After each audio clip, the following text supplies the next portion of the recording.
New developments tonight in that fatal stabbing that left Spokane walkers and joggers looking over their shoulders and even changing their favorite routes.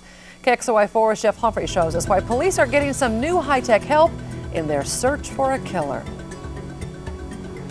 Because of all that brush along the trail, Mrs. McGill likely didn't have much time to defend herself, but police are hoping at the very least that she got some of her attacker's DNA underneath her fingernails. Meanwhile, the suspect may have been spotted here near Spokane Falls Community College on Tuesday, prompting an emergency warning for staff and students. The Centennial Trail runs right past SNAP's new headquarters, and knowing that Sharlotte McGill was also killed along a riverside path, the staff here was already on the lookout for the suspect. So he was a black man in his 30s. He was wearing a black trench coat, or a coat that went almost down to his knees.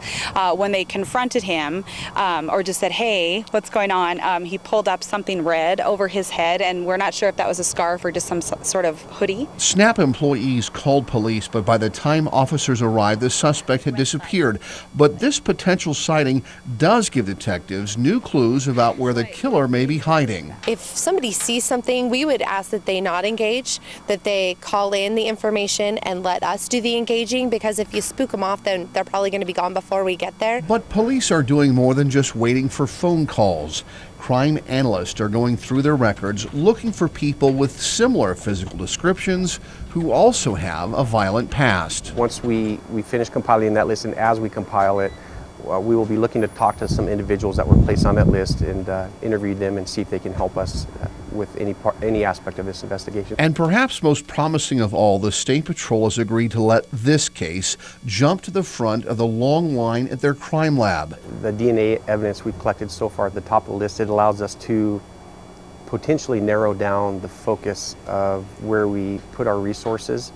Spokane police are still not certain if their suspect is a transient, but our homeless population is well aware of his description and the fact that they could collect a substantial reward if they provided information that led to his arrest.